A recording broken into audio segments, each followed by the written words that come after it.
Chirag light तेल, सूर्यफूल, सरकी आणि पाम तेल तसंच साखर आणि धान्याचे होलसेल व्यापारी. चिराग एंटरप्राइजेस, सावी गल्ली, जयसिंगपूर. फोन 7066 916 916. कोथळी ग्रामपंचायतीत घरपट्टी पाणीपट्टी वसुलीत घोटाळा. संजय नान्हे यांचा पत्रकार परिषदेत आरोप. घोटाळा चौकशी व थकबाकी 50% सवलतीसाठी 18 डिसेंबर रोजी ग्रामपंचायत समोर ठिय्या आंदोलन. कोथळी ग्रामपंचायतीने महाराष्ट्र शासनाच्या मुख्यमंत्री समृद्ध पंचायत राज अभियानांतर्गत थकबाकीदारांना 50% सवलत द्यावी या मागणीसाठी, तसेच ग्रामपंचायतीने घरपट्टी व पाणीपट्टीमध्ये बनावट पावत्या देऊन घोटाळा झाला आहे याची सखोल चौकशी होऊन कारवाई करण्याबाबत गुरुवार दिनांक 18 डिसेंबर रोजी सकाळी ग्रामपंचायत कार्यालयासमोर हे आंदोलन करण्यात येणार आहे. याबाबतचे निवेदन कोथळी ग्रामपंचायतीला देण्यात आले आहे, अशी माहिती पत्रकार परिषदेत शिरोळ तालुका विश्वस्त मंडळाचे अध्यक्ष माजी उपसरपंच संजय नान्हे यांनी दिली. ते म्हणाले, याबाबतचे निवेदनाची प्रत ही माहितीसाठी गट विकास अधिकारी पंचायत समिती शिरोळ व जयसिंगपूर पोलीस ठाणे यांना देण्यात आली आहे. यावेळी क्रांती समूहाचे नेते देवगंडा पाटील, दिलीप मगदूम, राजेंद्र नांदणे, अशोक पुजारी, सागर बोरगावे, अशोक नांदरे, बबन माळी, पोपट विभूते, कुमार बोरगावे आदी पत्रकार बैठकीत उपस्थित होते. कोथळे ग्रामपंचायतीने मुख्यमंत्री समृद्ध पंचायत राज अभियानांतर्गत घरपट्टी पाणीपट्टी 50% थकबाकीदारांना सवलत द्यावी असा जी.आर. काढला होता व त्या जी.आरची मुदत 31 डिसेंबरपर्यंत ती योजना लागू करायची होती, राबवायची होती.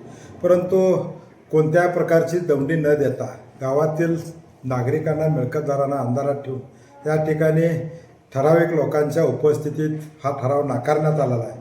त्यामुळं अन्यायग्रस्त झालेल्या किंवा थकबाकीदार असलेल्या मिळकतदारांच्यावर मोठा अन्याय झाला आहे.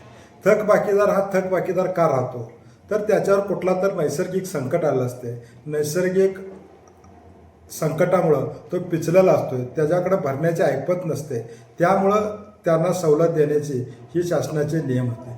ज्याप्रमाणे शेतकरी कर्जमाफी करत असताना शेतकऱ्यांनाच कर्जमाफी थकीत शेतकऱ्यांनाच केली जाते, कारण नैसर्गिक संकटामुळं किंवा पिकावर पडलेल्या रोगामुळे त्याचं नुकसान झालेलं असते. त्यामुळे त्याला ते कर्ज भरता येत नाही म्हणताना थकबाकीदारांनाच सवलत दिलं जाते.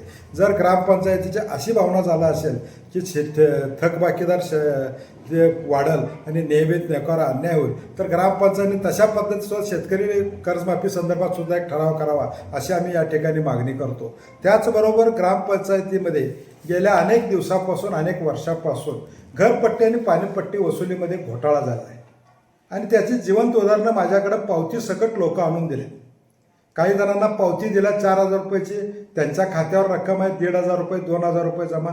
काही जणांना पैसे घेतल्यात, त्यांचे पावतीच दिले नाही. काही जणांनी ऑनलाईन पैसे भरल्यात, त्यांना पैसे घरपट्टी पाणीपट्टीची पावती दिलत नाही. आजही आमच्या काही लोकांना वारंवार मागणी करून सुद्धा त्यांच्याकडे हे घरपट्टी आणि पाणीपट्टीची पावती जर दिली जात नसेल, तर हा घोटाळा किती लोकांचा आहे.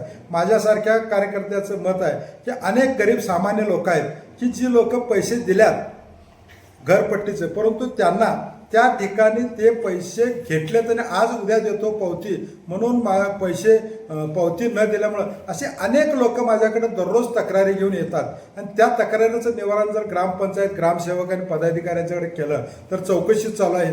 कशा पद्धतीची चौकशी चालू आहे, वर्षानुवर्ष किती दिवस हा असा अनागोंदी कारभार चालू आहे. या सर्व कारभाराचा जाब विचारण्यासाठी आम्ही सर्व ग्रामस्थ या ठिकाणी या आंदोलनाची भूमिका घेतल्या. आम्हाला आंदोलन करायची हौस नाही. आम्ही विकासात्मक काम करणारी माणसं आहेत. गावच्या विकासासाठी आजपर्यंत आम्ही 21-22 कोटी रुपयाचा निधी आणण्याचं काम केलं आहे. परंतु असले विध्वंसक काम आम्ही करणार नाही. परंतु चुकीला चूक म्हणायची जबाबदारी सुद्धा आमच्यासारख्या एका कार्यकर्त्याची आहे आणि ती आम्ही चुकीला चूक म्हणालोय. कुणाला जर याच्यात राजकारण वाटत असलं हा त्यांचा दुर्दैव आहे. परंतु आम्ही विकासात्मक काम करत असताना सर्व समाजाला, सर्व घटकांना आणि सर्व रस्तेकरांना आम्ही न्याय देण्याचा प्रयत्न 5 वर्षात केला आहे. 5 वर्षात आम्ही अशी कोणतीही भूमिका घेतली नव्हती. ग्रामपंचायतीला साजेल असं आणि विकासाच्या विमुख काम केलं. परंतु ग्रामपंचायतीने काही चुकीची आणि वर्षानुवर्षे जर सांगून एखाद्या गोष्ट रिपेअर होत नसेल तर त्या पुढं आंदोलनाशिवाय पर्याय राहत नाही. त्या भूमिकेतनं आम्ही या ठिकाणी ह्या आंदोलनाचा इशारा दिलेला आहे. 18 तारखेला गुरुवारी आम्ही या ठिकाणी आंदोलन करतोय, ठिय्या आंदोलन करतोय.